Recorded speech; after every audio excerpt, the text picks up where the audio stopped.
मित्रों, इंडिया की जो रूलिंग जमात है बीजेपी, इसके लिए इनके क्रिटिक्स ये आरोप लगाते रहते हैं कि दिस इज़ अ ब्राह्मण बनिया नेक्सस पार्टी। और वो कहते हैं कि इसके दो पहिए हैं इस पार्टी के। एक तो आइडियोलॉजिकल विंग है, इनकी आइडियोलॉजिकल पहिया है और वो ब्राह्मणिज्म को प्रमोट कर रहा होता है, ऊंची ज़ात के जो वैल्यूज़ हैं हिंदू बरादरी के उनको प्रमोट कर रहा होता है। और दूसरा जो पहिया है इनका, वो बनिया कम्युनिटी के लिए, सेठ कम्युनिटीज़ जो हैं उनको। अब बीजेपी की जब पहली सरकार आई थी काफ़ी साल पहले, और अब जो दूसरी सरकार उनकी मोदी साहब के ज़माने में आई हुई है, दोनों में आपको ये सिमिलरिटी नज़र आती है कि सेठ चंद ऐसे हर दौर में उभर के आते हैं जिनका बीजेपी से कोई लिंक सामने आ रहा होता है और वो फिर बहुत तेज़ी के साथ तरक्की करते हुए नज़र आते हैं। इस हुकूमत के आने के बाद दो तीन खास तौर पर सेठ ऐसे रहे हैं जिन्होंने बेतहाशा तरक्की की, अंबानीज और अडानीज वगैरह वगैरह। लेकिन इसकी जो पेरेंट ऑर्गेनाइजेशन है बीजेपी की, आरएसएस के ऊपर भी उसके क्रिटिक्स इल्ज़ाम लगाते रहते हैं कि ये ब्राह्मणिज्म की मॉडर्न शक्ल है। यानी ज़माना इवॉल्व होते होते इस लेवल पर पहुंच गया कि लोग आसानी के साथ इसको बाय नहीं कर रहे थे, कास्ट सिस्टम को। तो इसीलिए एक नए रैपर में वही पुरानी चीज़ आरएसएस की शक्ल में इंट्रोड्यूस करवाई गई। इसको बनाने वालों का अल्टीमेट मकसद ही असल में इंडिया के अंदर कास्ट सिस्टम को प्रमोट करना और उसको बचा के रखना था, ताकि इसके जो बेनिफिशरीज हैं अपर कास्ट वाले, वो एज इट इज़ फ़ायदे हासिल करते रहें। और उन्होंने इस तरीके के साथ बड़ा सिस्टमेटिकली उन्होंने किया ये कि अंग्रेज़ों के दौर में अंग्रेज़ों से कन्फ्लिक्ट में नहीं रहे। ये अंग्रेज़ों से कन्फ्लिक्ट में रहने की बजाय उन्होंने कहा कि जो ये सारी की सारी जो नफ़रत है कास्ट सिस्टम के ख़िलाफ़, इसको डाइवर्ट करें इंडियन माइनॉरिटीज़ की तरफ। और फिर वही किया गया। गोलवारकर साहब जो हैं टॉप के नेता रहे हैं आरएसएस के, उनके तो एक बड़ा मशहूर ज़माना कॉल है कि हिंदू कम्युनिटी को अपनी एनर्जीज बचा के रखनी चाहिए, अंग्रेज़ों के जाने के बाद मुसलमानों के खिलाफ लड़ने में काम आएंगी। ये गोलवारकर के वर्ड्स हैं, बाकायदा ये हिस्ट्री के बुक्स में दर्ज हो गए।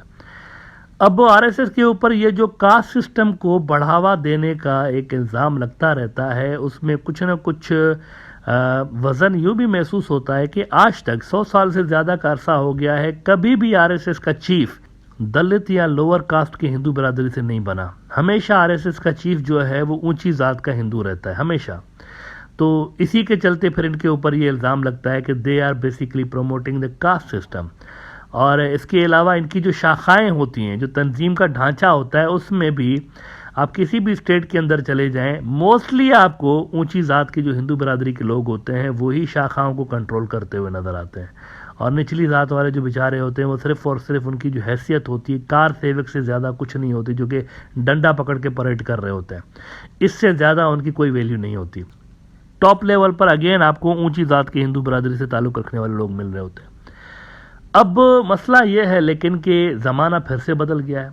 1920 में जो सोसाइटी थी वो आज तो नहीं रही। आज तो डिजिटल ज़माना आ गया, इंटरनेट आ गया सबके पास, और ये इंफॉर्मेशन का सैलाब आ गया है ज़माने में। तो आरएसएस के लिए बड़ा मुश्किल हो रहा है अपने जो दलित बरादरी से ताल्लुक़ रखने वाले और लोअर कास्ट की हिंदू बरादरी से उनकी जो ताल्लुक़ रखने वाले जो उनके कार सेवक हैं, उनको इंटैक्ट रखना उनके लिए बड़ा मसला बनता जा रहा है। और अपने अंदर से आरएसएस को रेजिस्टेंस का सामना करना पड़ रहा है। और जो निचली ज़ात की जो हिंदू बरादरी के लोग हैं वो इनसे पूछ रहे होते हैं कि हमारी क्या जगह सिर्फ इधर ही है, नीचे की ज़्यादा परेड करते रहेंगे सारी ज़िंदगी क्या? टॉप की जो पोजीशंस हैं इस तंजीम के अंदर वो तो हमेशा ऊंची ज़ात वाले ही ले रहे होते हैं, तो हम किधर हैं फिर? अब इसी को चलते आरएसएस के जो चीफ हैं मोहन भागवत, जो कि ख़ुद भी ऊंची ज़ात के हिंदू बरादरी से ताल्लुक़ रखते हैं, इन्होंने पिछले 4-5 साल में काफ़ी ऐसे बयानात दिए हुए हैं जिसको ऊंची ज़ात की जो हिंदू बरादरी वाले हैं उन्होंने बिल्कुल भी पसंद नहीं किया। और निचली ज़ात वाले जो हैं थोड़ा सा इत्मीनान उनको मिलता है ये बातें सुन के। आरएसएस के चीफ ने 2021 में भी यही बात कही थी, 2020 में, 18 में भी की। अब फिर उन्होंने एक ऐसी बात की है कास्ट सिस्टम के बारे में जिससे कंट्रोवर्सी वहाँ पर शुरू हो गई है। इन्होंने कहा कि ये जो कास्ट सिस्टम है ना, कास्ट सिस्टम ये हिंदुइज़्म में है ही नहीं। बेसिकली ये पंडितों ने क्रिएट किया था, उन्होंने बनाया था, ये है ही नहीं। इंसान तो सारे बराबर है। इस्लामिक फ़लसफ़ा झाड़ने लगे कि इंसान सारे बराबर हैं बेसिकली। और ये जो कास्ट सिस्टम है ना, ये पंडितों ने, पंडित जो हैं, पंडित बेसिकली ज़्यादातर ब्राह्मण हजरात होते हैं। तो इस पे एक वबाल क्रिएट हो गया ऊंची जात वालों की तरफ से कि हमें कैसे कह रहे हैं भाई, हमने क्रिएट किया है, डायरेक्टली हमारा नाम ले रहे हैं। इस पे आरएसएस को क्लेरिफिकेशन देनी पड़ रही है कि असल में ब्राह्मणों को नहीं कह रहा था, स्कॉलर्स को कह रहा था। एनडीटीवी ने खबर लगाई है कि Mohan Bhagwat was referring to scholars, RSS leader on pandit remark. Talking to ANI, Sunil Ambekar said Mohan Bhagwat was speaking at the Saint Ravidas Jayanti event. He mentioned the word Pandit, which means विद्वान, scholars. लेकिन खैर अब ये तो बच्चा बच्चा जानता है कि बेसिकली उनका इशारा इसी तरफ था, ऊंची जात के हिंदू, खासतौर पर ब्राह्मण हजरात की तरफ, कि उन्होंने बेसिकली ये क्रिएट किया हुआ है और हमारे रिलीजन में कास्ट सिस्टम है ही नहीं। अब इस पे जो आरएसएस के अंदर बहुत सारे एज आई सेड कि वो जो ऊंची बरादरी से ताल्लुक़ रखने वाले इनके नेता हैं जो कि टॉप पोजीशंस पर रहते हैं, वो खुश नहीं है। लेकिन अंदर की बात यह है कि आरएसएस को अपने अंदर से बहुत ज़्यादा प्रेशर का सामना करना पड़ रहा है। ख़ासतौर पर जो निचली जात वाले इनके कार सेवक हैं वो बिल्कुल भी सेटिस्फाइड नहीं है, क्योंकि सोसाइटी के अंदर जो है ना कास्ट सिस्टम इंडिया के अंदर बहुत ज़्यादा बढ़ चुका है। लेकिन मेरा नहीं ख्याल कि सिर्फ ज़बानी कलामी बातों से मोहन भागवत साहब इस कास्ट सिस्टम वाली बीमारी को ख़त्म करवा सकते हैं, क्योंकि देखें हुकूमत इनकी है, बीजेपी इनकी पार्टी है। अगर ये सीरियस होते ना तो हुकूमत इनकी है, बीजेपी इन्हीं की पार्टी है। तो ये दलित बरादरी के ख़िलाफ़ जो एक सोसाइटी के अंदर जुल्म हो रहा होता है उसके ख़िलाफ़ ये कानून बना सकते थे, उसके ख़िलाफ़ ये एक लॉ बना सकते थे, पार्लियामेंट के अंदर लेकर आ सकते थे, लेकिन नहीं लेकर आ रहे। हुकूमत में होने के बावजूद भी सिर्फ बातें कर रहे हैं ज़बानी कलामी, प्रैक्टिकली वो कुछ भी नहीं कर रहे कास्ट सिस्टम को ख़त्म करने के लिए। संत मोहन भागवत जी का कल जो स्टेटमेंट आया था जो लेके उसके ऊपर क्या क्लैरिफिकेशन है, क्योंकि उस पर काफी कंट्रोवर्सी है, क्या है ट्रांसलेशन? कल मुंबई में डॉक्टर मोहन जी भागवत परम पूजनीय सरसंघचालक संत रोहिदास जयंती के कार्यक्रम में बात कर रहे थे। उन्होंने अपने वक्तव्य में पंडित शब्द का उपयोग किया।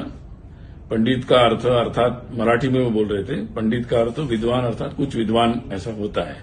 उन्होंने जो वाक्य कहा उसको भी मैं स्पष्ट रूप से यहां बता देता हूं।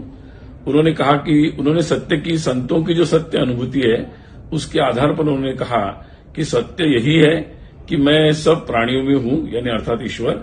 इसलिए रूप नाम कुछ भी हो लेकिन योग्यता एक है, मान सम्मान एक है और सबके बारे में अपनापन है, कोई भी ऊंचा नीचा नहीं है। शास्त्रों का आधार लेकर पंडित अर्थात विद्वान लोग जो जाति आधारित जो बात करते हैं उच्च नीच की, वो झूठ है। ये एग्जैक्ट स्टेटमेंट था डॉक्टर मोहन जी का, तो मुझे लगता है कि उसको उचित अर्थों में लिया जाए।